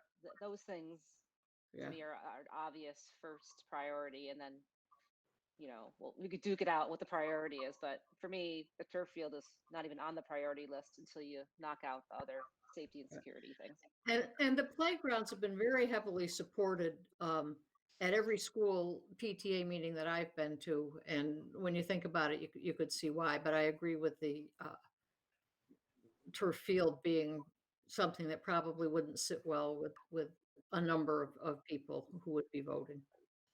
If you get a minute, you can go on the thought exchange. There is a whole category on the turf field, and you can see the statements and how they're rated to give a sense for those who weighed in. It's its own category, or it might be under athletics, one of the two. All right, so that you can see we did have quite a discussion, and then we adjourned without setting the next meeting because we had people who had to get to other meetings. So that's where we left it. Thanks, Judy. What about next? We'll do policy. You already saw the benefit of our work. We have a meeting coming up May 6th at 3. Thanks, Barb. And lastly, communications. So this committee also met twice since our last board meeting. To quote Barbara, you've already seen some of the merits of our work earlier today with Marie's budget presentation. One of the other ideas that we discussed was, Marie usually sends a letter to the editor of the Altamont Enterprise to publicize the budget and to discuss some of the issues in it. We thought that it might be better for maybe SEMA to write that letter and to publish that on our district website. We all looked at the thought exchange, maybe not all the reports that Marie put together, but there's not a little amount of sentiment about administrator pay and things like that. And our thought was that maybe news about budget cuts might come better from a civilian representative on the board rather than one of the administrators. The other thing we discussed was school start time. It is the recommendation of the committee, and I think this is what the administration's decided, that we do not move forward with changing the school start time for next year. We feel that there's going to be enough challenges just getting things up and running in September with whatever new social distancing guidelines there might be, without complicating things further by instituting routes that we're not entirely confident that will work and get kids to school on time. Finally, something that we discussed at both meetings, a couple months back, we got an email from a parent responding to an article in the Altamont Enterprise regarding equity in the Guilderland schools. And so we discussed this a little bit in the communications committee.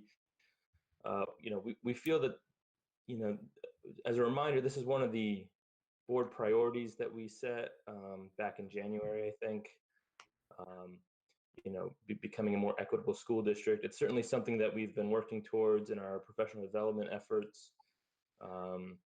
With the Waking Up White book that was purchased for all staff members this year.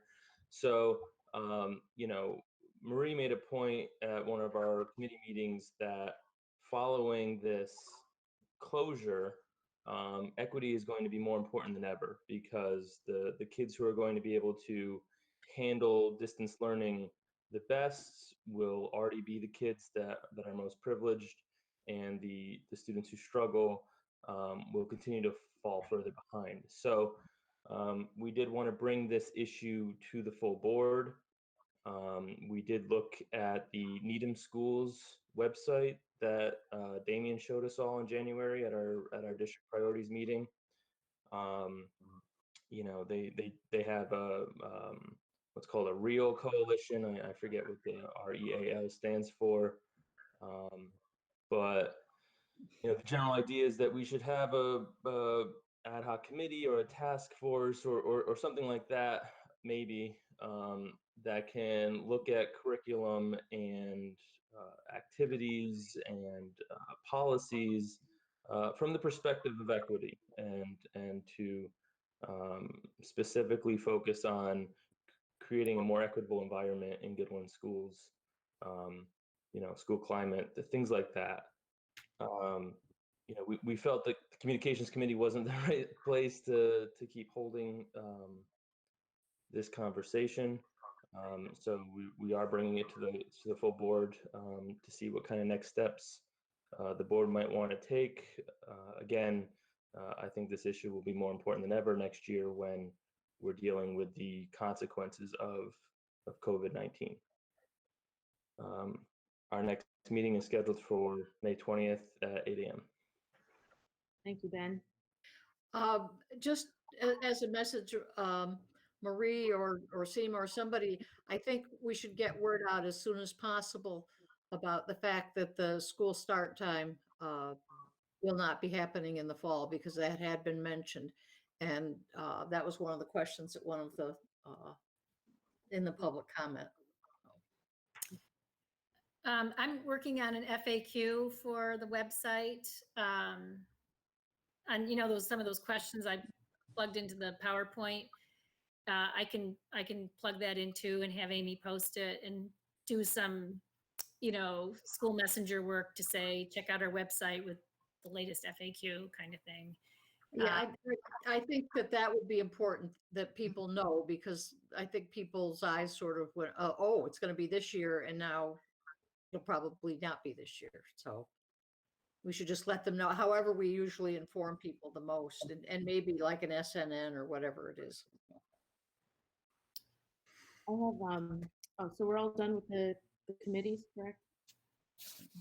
I have a couple of questions. One of them I'm just going to put out now, because Ben kind of talked about this, so it might be a good opportunity. Probably saw my email about that workshop on district goal setting.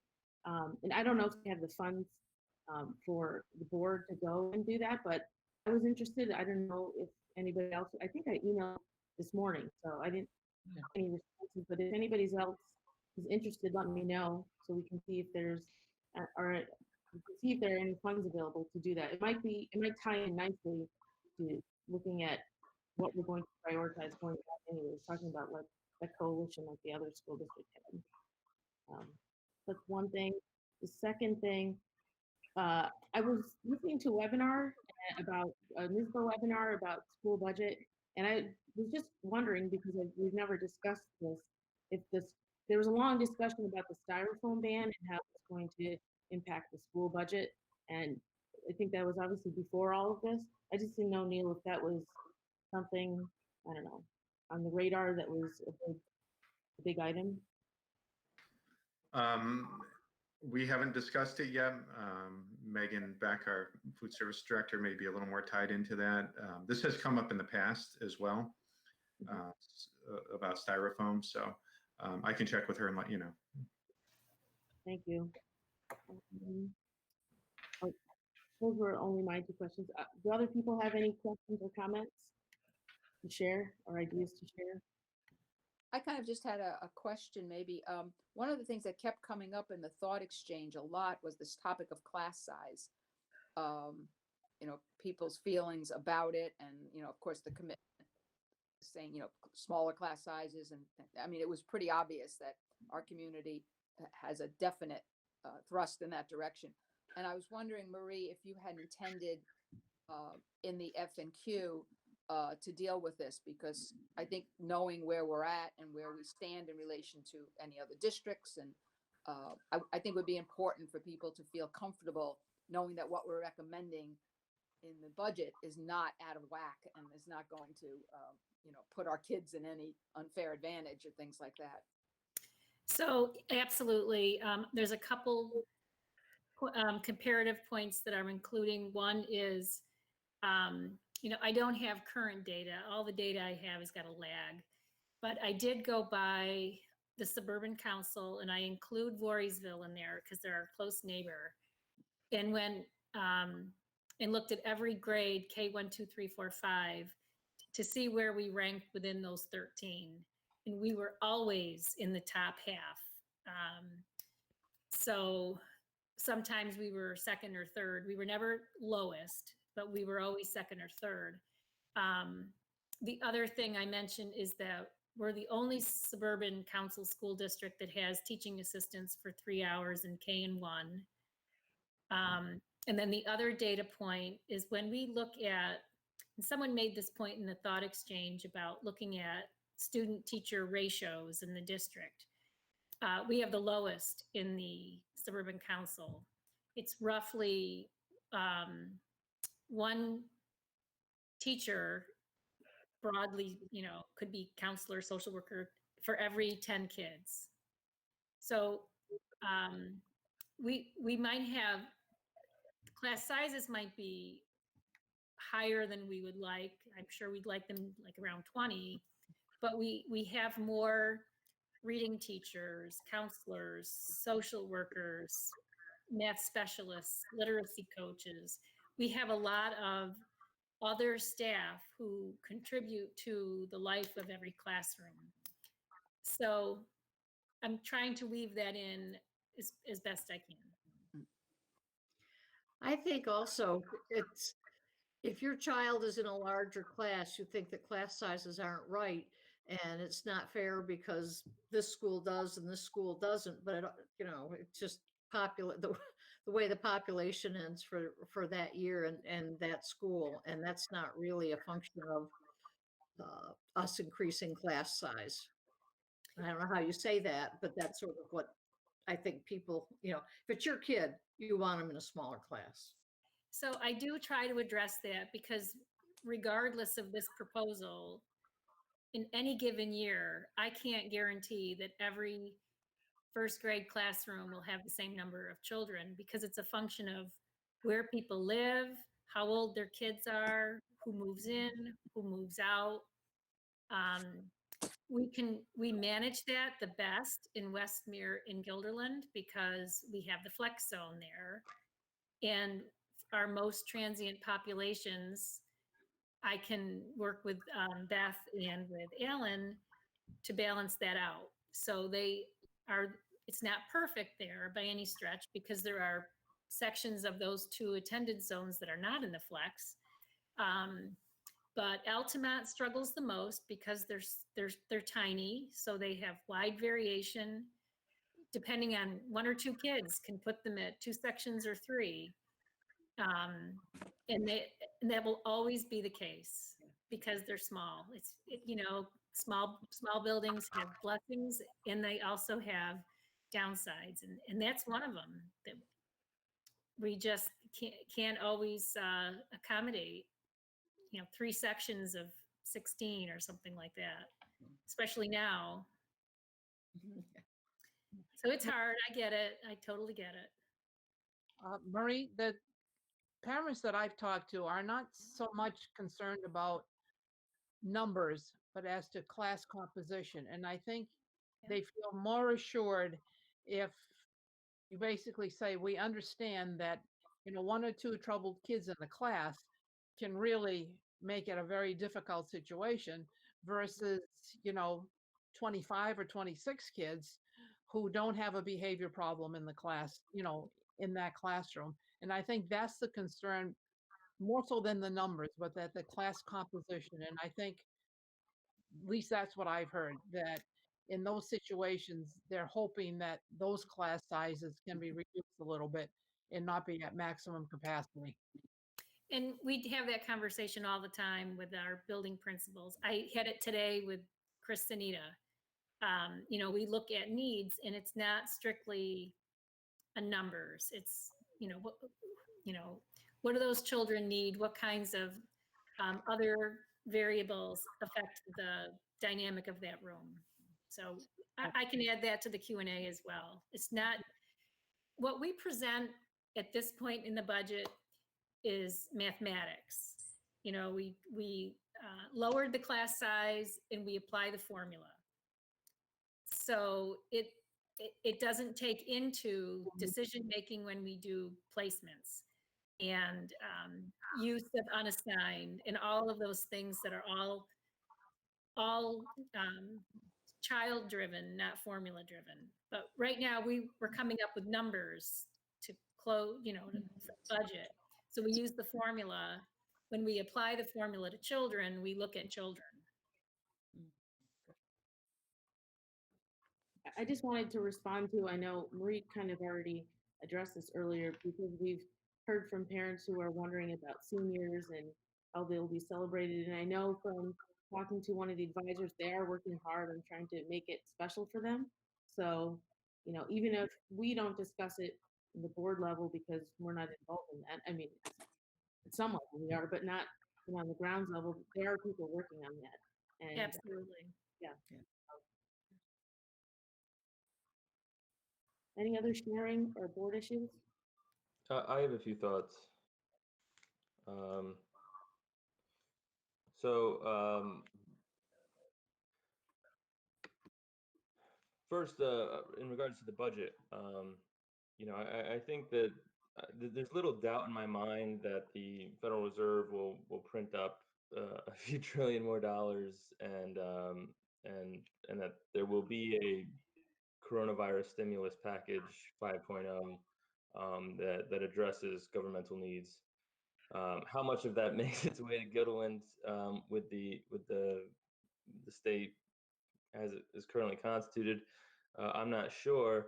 But I think in general, the Federal Reserve doubling the money supply or whatever it's done in the past 4 months does generally lead to a decline in the standard of living and certainly uncertain financial times. And so, I do think that going forward, we have to be cautious.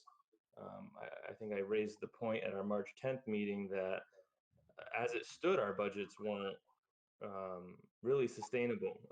We were projecting shortfalls of 2+ million for the next 3 years. And I don't know that there was a plan to make that up. At the same time, you all know that I'm the biggest fund balance hawk. But at the same time, fund balance is meant to be spent at some point. And the thing that I've said throughout my term here is that, we shouldn't be spending fund balance on this or that because it's really for those those rainy days when we're cutting teachers or cutting programs, and we want to avoid that. So I will say that personally I'm okay with dipping into the fund balance more this year. I think this is a rainy day, and I know that we took out the extra 150,000 that we were going to take from fund balance, and then we actually took out 171,000 more than we usually use of fund balance each year to lower taxes. And I just I think that we're meeting again next Tuesday to have like a real budget workshop. Ben, I would take back that recommendation because we're not going to have anything new at that point. I think we should Okay. wait till we know more what we're dealing with. And I don't think I'll know a thing on May 5th. Okay. Anyway, sorry to interrupt. No, that's great. So my point is that I'm not suggesting that we sit down right now and add things back in, but I want the board to be thinking about the fact that we don't have the most fund balance of all the suburban council districts. We don't have as much fund balance as we could have, and that the future is uncertain, but that fund balance is there for times like this. And it actually seems strange to me to save more fund balance in the year that we're being hit very hard. And so I just want to put that out there that that maybe we can add some of these things back in through the use of fund balance. At the very least, the 170,000 that we usually use every year, and especially in consideration of the fact that some of the savings that we've had this year due to the shutdown will result in a bigger surplus this year than we normally see. And then my other item is just generally. I never thought that in my first term on the board, we would already be done with GPAs, not using GPAs. But that's the situation that we find ourselves in. And, I think that moving forward, I'm sure GPA will come back because, it's only 2020. But my hope is that we can take this opportunity to kind of, push forward with this visioning that we've started and this reimagining of schools. I know Kelly just forwarded an email right before the meeting about a new vision for schools post-COVID. I attended a webinar last week about remaking schools after the coronavirus. There's definitely going to be things that change, social distancing or what have you.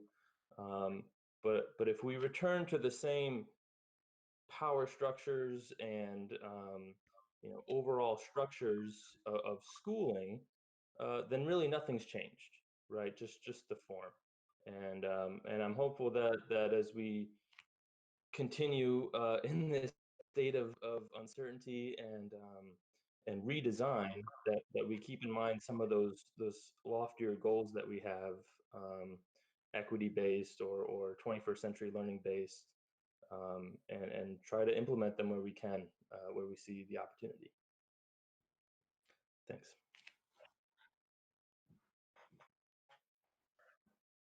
Sorry, I was muted.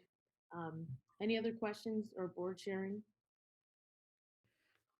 So Marie, we will not have a meeting next Tuesday then?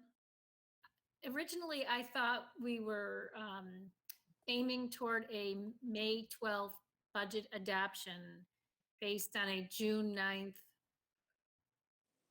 proposed vote, but we don't have the June 9th vote, and we just learned yesterday really that we'll have new aid runs on or about May 15th.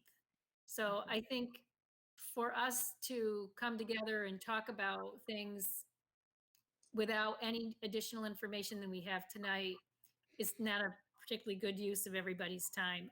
I do think we're going to need another budget workshop before the board adopts a budget. But I think it's going to have to be a TBD. Is everyone okay with that? Oh, sure. The more information you have, the better. Yeah, Right. and until we hear from the state, we can't, we're not really deciding anything at all, so. Right, Fine. right. Well, although I would, you know, I mean, May 15th is after our next board meeting, which is the 12th. And then I don't think we have a meeting until the 28th of May. Well, yeah, the 19th was the budget vote and elections. We could have meeting then.